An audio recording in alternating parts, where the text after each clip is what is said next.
On Saturday morning, April 16th, 2022, residents of New York City began their day in the cool, peaceful atmosphere.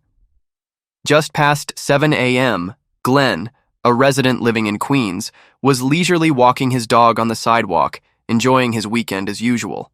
But when he turned a familiar street corner, his dog suddenly stopped, ears perked up, growling warily toward a black hockey bag lying carelessly on the roadside.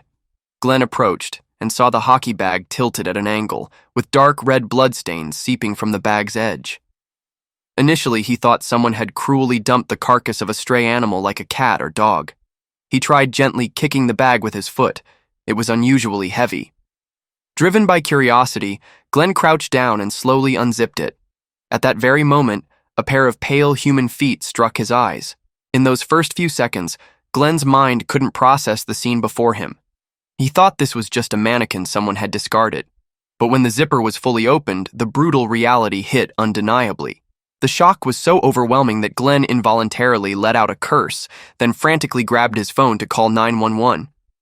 After receiving the call, police arrived at the scene at 8:11 a.m. They discovered that this black hockey bag contained the body of a woman. The medical examiner's investigation revealed that the victim had suffered severe injuries to her neck, torso, arms, and multiple other locations on her body from a sharp object, with a total of 58 stab wounds. After the victim died, the killer had folded her body and stuffed it into the luggage. Although this woman carried no identification, police quickly found an important clue. Due to multiple arteries on the victim's body being severed, a significant amount of blood from inside the bag had seeped out, leaving wet red stains on the concrete road. Recognizing this could be the path to the case's origin, officers began a meticulous search. They walked along the sidewalk, eyes fixed on the dried black bloodstains on the road surface. After persistent tracking, the search led them to their destination, a house 2.7 miles from where the bag was discovered, located at 72-24 Juno Street. This was a luxurious 3-story mansion, valued at up to $2.1 million. The homeowners were Howard Klein and his wife Orsolya Gaal, along with their 2 sons, 13-year-old Leo and 17-year-old Jamie. Upon arrival, officers knocked on the door multiple times but received no response from inside. They decided to circle around to the back of the house to investigate further. However, when observing through the windows, they saw no one. What was particularly important was that the bloodstains they had been tracking throughout the long journey didn't stop at the roadside, but continued all the way to the area outside this house. Based on this clear evidence, police began forming the hypothesis that the victim might be Orsolya, the woman of this family, and more worryingly, the perpetrator might still be hiding somewhere in the house. After continued knocking yielded no results, police were forced to choose the option of breaking into the interior. As soon as they stepped into the house, they discovered a small amount of blood at the basement entrance on the first floor, forming a dark red trail extending downward. When they went deeper into the basement, the crime scene gradually became clearer. Not only were there more bloodstains, but officers also found a kitchen knife, very likely the weapon used in the case. Notably, the entire system of doors and windows in the house remained intact, with no signs of break-in from outside. Moreover, no property was missing. These details led police to lean toward the assessment that the perpetrator was very likely someone the victim knew and trusted. The number 58 wounds on the victim's body didn't just simply reflect the brutality of the act, but also revealed a deeper emotion, extreme hatred that drove the killer to commit this savage act. While the tense investigation was ongoing in the basement, another pair of officers made an important discovery on the 3rd floor. In the attic, they found Leo, the 13-year-old boy, in a state of complete confusion. The boy was barefoot, still wearing pajamas, with disheveled hair as if he had just woken up. When questioned by police, Leo appeared completely unaware of the situation unfolding around him. With a voice still full of sleepiness, he explained that his father Howard and brother Jamie had gone to Oregon earlier, while his mother Orsolya had gone out the previous evening to enjoy a concert.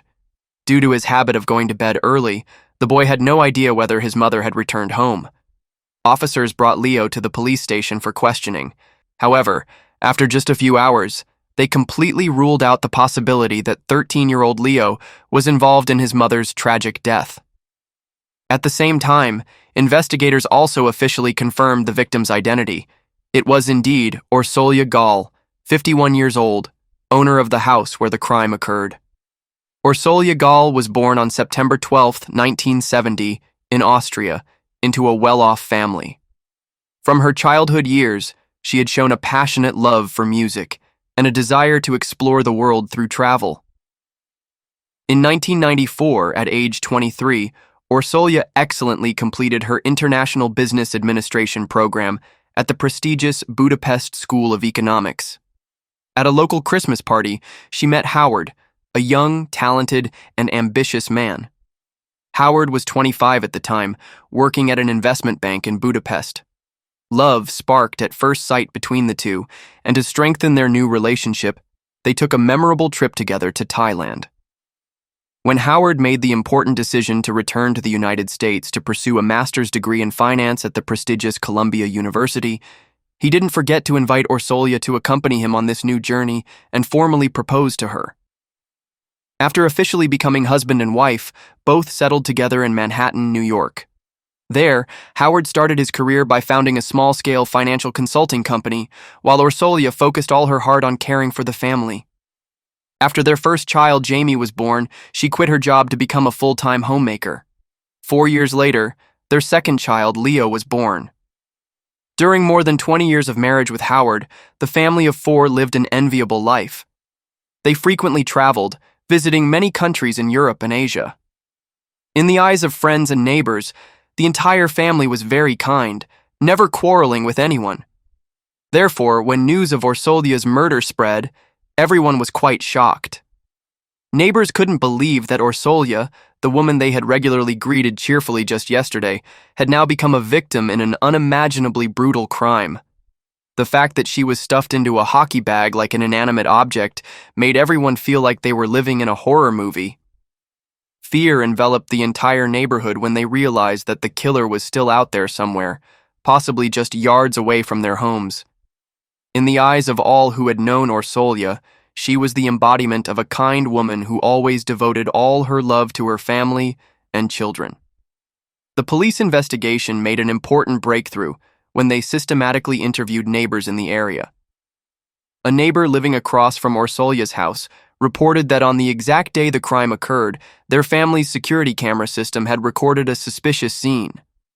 The recorded time was 4:30 a.m. on Saturday, when darkness still covered everything and only dim streetlights provided illumination. In the video footage, a male figure dressed in black clothing was moving hurriedly. Behind him was a black luggage bag being dragged on the road surface. What particularly caught the police's attention was that the shape and size of the bag in the video completely matched the evidence they had discovered at the crime scene.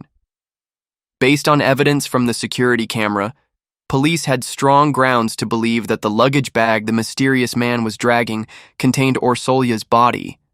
This man in black clothing quickly became suspect number 1 on the police list.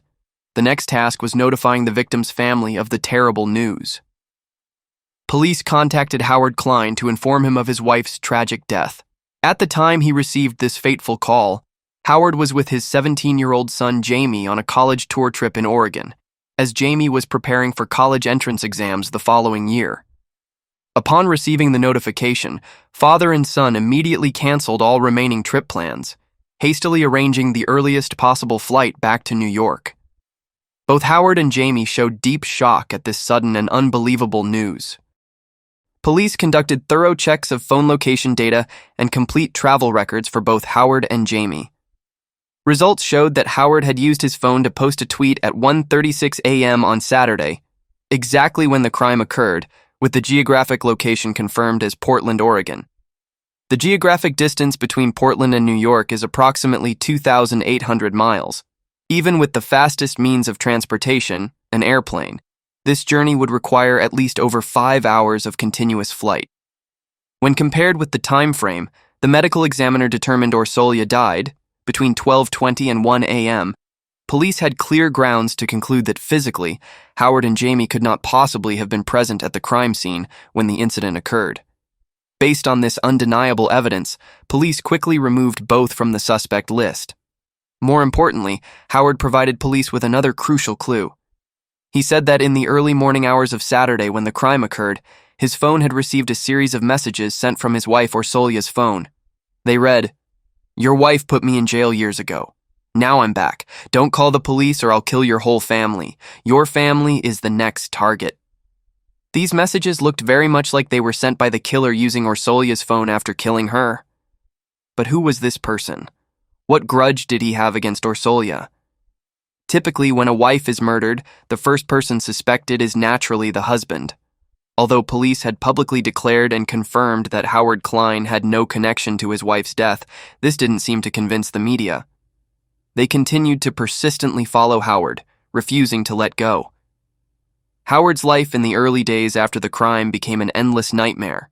He had to face relentless 24-hour surveillance by reporters, with cameras always pointed at him wherever he went. Meanwhile, on the police side, the investigation was encountering significant obstacles. Despite having important clues from surveillance footage and mysterious phone messages, the case progress remained slow, causing both the victim's family and public opinion to feel restless. To get a clearer picture of what happened, police expanded the investigation by contacting everyone in Orsolya's circle of relationships, from family and friends to other social connections.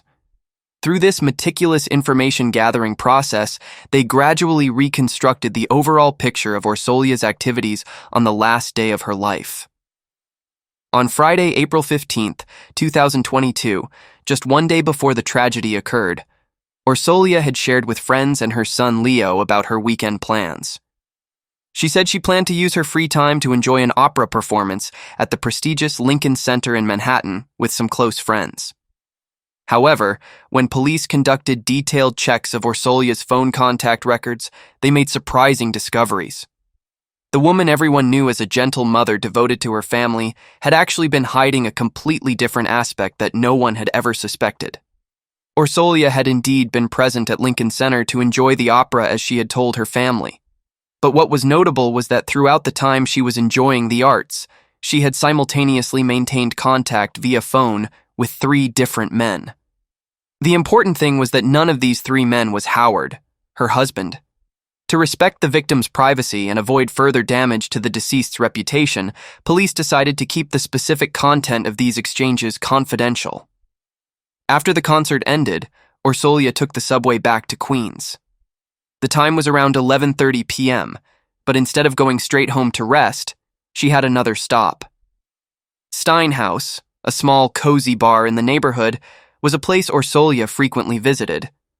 This seemed to be a familiar habit of hers, as upon entering, she ordered her favorite cocktail and found her usual table in the corner of the establishment to enjoy alone in the quiet atmosphere. According to the bartender's account, Orsolya left Steinhaus around 12:20 a.m. on Saturday. At that time, everything about her seemed normal as always, no signs of worry, fear, or anything unusual. Based on this timeline, police constructed a hypothesis about the final minutes of Orsolya's life. They estimated that about 10 minutes after she arrived home, around 12:30 a.m., the tragedy began. There were 2 possibilities. Either Orsolya had actively opened the door to let the killer into the house, or the perpetrator had found a way to break in using a spare key hidden in the barbecue area in the backyard. Regardless of which scenario, one thing was clear. The killer had to be someone very familiar with Orsolya, who knew her living habits and the layout of her house well. After entering the house, both went down to the basement together, the place that would become the final crime scene. In this secluded space, a tense dialogue took place, possibly a heated argument between the 2. The situation quickly escalated beyond control. In a fit of rage, the killer went upstairs to the kitchen, took a knife from the family's kitchen, then returned to the basement to commit the brutal act. With 58 consecutive stab wounds, she could not survive and died on the spot. After committing the crime, the perpetrator took Orsolya's phone and sent threatening messages to Howard, clearly with the purpose of misleading the police investigation. Next, he stuffed Orsolya's body into a luggage bag, and around 4:30 a.m., he left the house under cover of darkness. The killer then walked for about an hour, dragging the luggage containing the victim's body through deserted streets until reaching the area near Forest Park. When certain no one was around to witness, he dumped the bag on the roadside and disappeared. Police's systematic search of Forest Park yielded important results. They discovered a blood-stained jacket, and after testing, this blood was confirmed to match the victim Orsolya's DNA.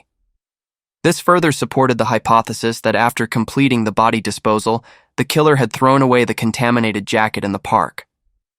Determined to find a breakthrough clue, police focused on thoroughly investigating the identities of the 3 men Orsolya had contacted during the evening she attended the opera. This work quickly yielded significant results when one of them attracted special attention from investigators. This man had previously worked as a handyman for Orsolya's family.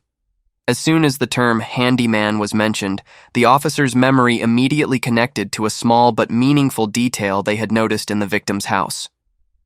It was a note stuck on the refrigerator with brief content: "Find a new handyman."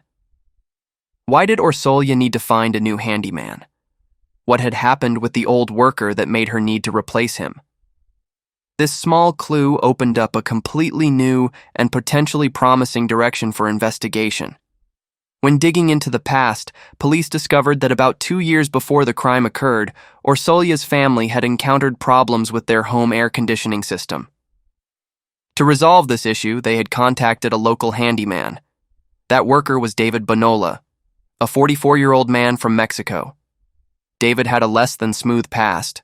In 2001, he had immigrated illegally to the United States and had been living in hiding within the immigrant community for over 2 decades. By 2022, David's family life had become fractured. Irreconcilable differences had forced him to make a painful decision: leave behind his wife and 2 children to live alone in Richmond Hill, Queens. Notably, David's new residence was only a short distance from Orsolya's house, just 12 minutes by car. Through careful analysis of messages and phone calls, police discovered that over the past 2 years, David had not simply been an air conditioning repair worker. The initially professional relationship had developed into a complex and inappropriate personal connection. David frequently showed special attention to Orsolya through social media.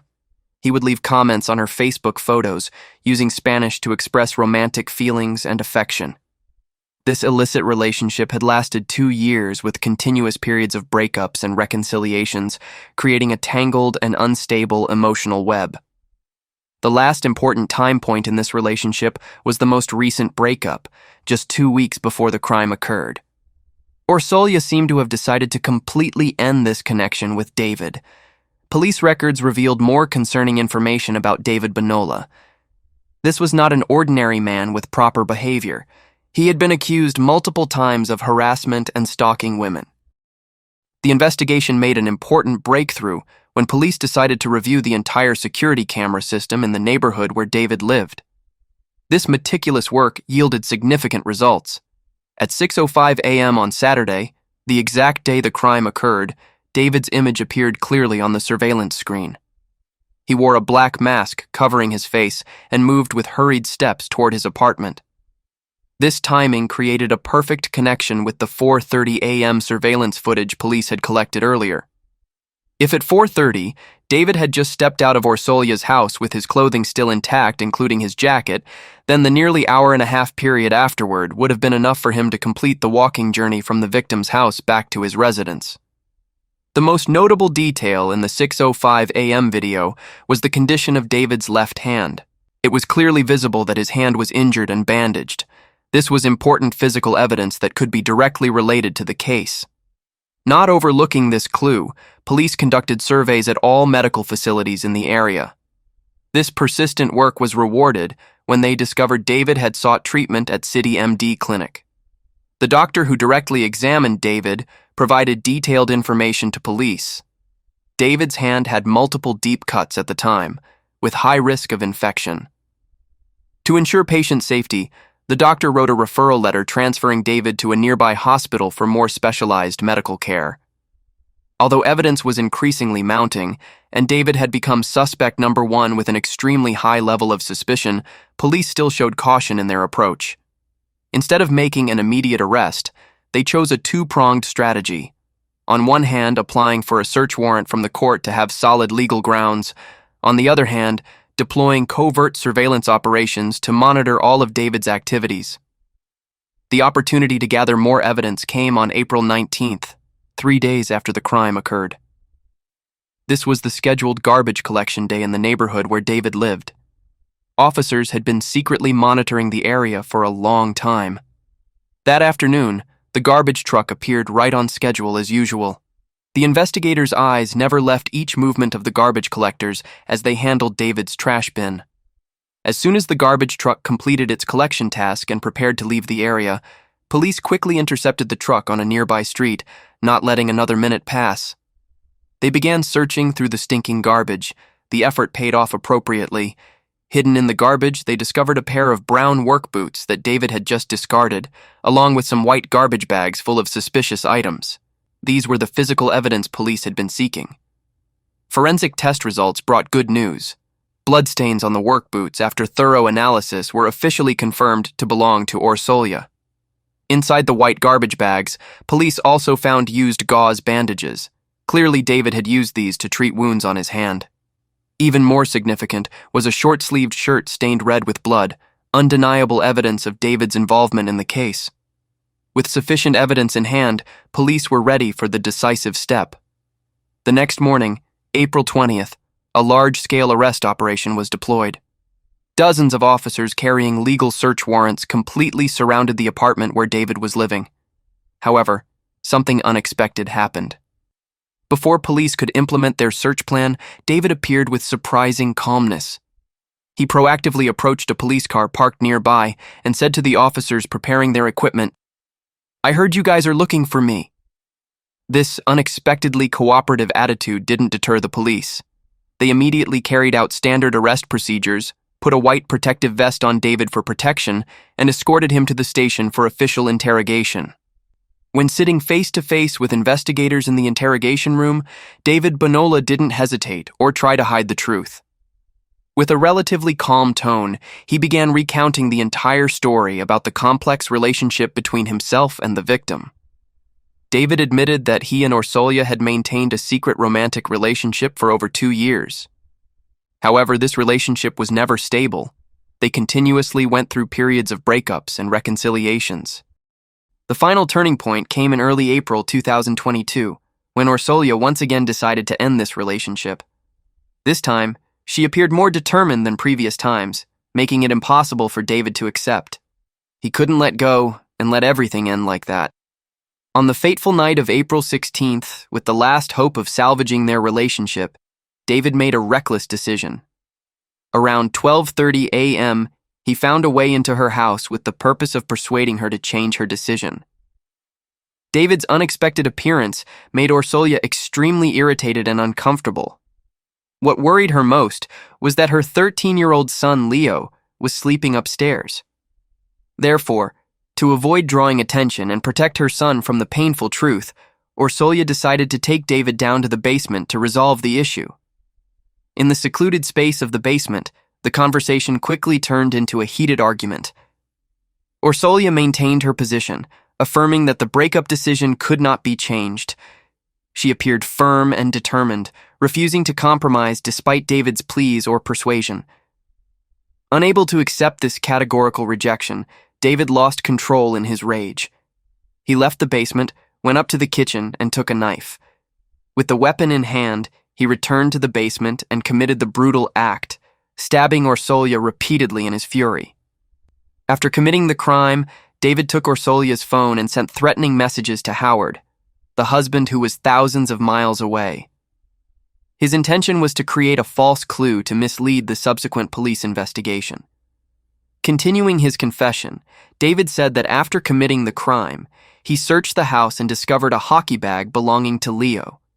He used this bag to contain Orsolya's body, then dragged it through deserted streets in the darkness to an area near Forest Park, where he dumped the body. The first version of the story David presented seemed reasonable and matched most of the evidence police had gathered during their investigation. However, the situation took an unexpected turn just 1 day later. David suddenly completely changed his confession. presenting an entirely different version of the motive and sequence of events. This time, he denied coming to Orsolya's house to salvage their relationship. In this second version, David claimed that his reason for going to Orsolya's house that night was to confront her about another serious issue. He accused Orsolya of deliberately transmitting HIV to him, and he came to question her about this action. According to this new version, after the tense argument in the basement about HIV, it was Orsolya who had actively escalated the violence. She had gone up to the kitchen, taken the knife, and threatened to kill David. David claimed that in this situation, he was forced to act to protect himself. He had managed to grab the knife from Orsolya's hand, and in the process of self-defense, had accidentally caused her death. According to this interpretation, David tried to transform himself from killer to victim of an attack, and Orsolya's death was the result of justified self-defense. In April 2022, facing second-degree murder charges brought by police, David said he would not plead guilty. 7 months later, on November 2, 2022, following his lawyer's advice, David finally reluctantly reached a plea agreement with prosecutors. His charge was also reduced from second-degree murder to first-degree manslaughter. On November 16, 2022, the judge sentenced 44-year-old David to 25 years in prison. Facing media interviews, Police Chief Melinda said that although police had sufficient evidence and were very confident about this case, which could have resulted in David receiving a more severe punishment, both Orsolya's family and David's family expressed hope that this tragedy would quickly end so life could continue. Therefore, police ultimately chose to compromise. After the case occurred, quite a few internet users focused their criticism on Orsolya, instead making no comments about the killer, David. They accused Orsolya of having an unfaithful lifestyle, claiming her duplicity and betrayal of her husband led to everything that followed. And that's the case for today. What do you think about this case? Please share in the comments section below. Thank you for watching and see you in the next videos.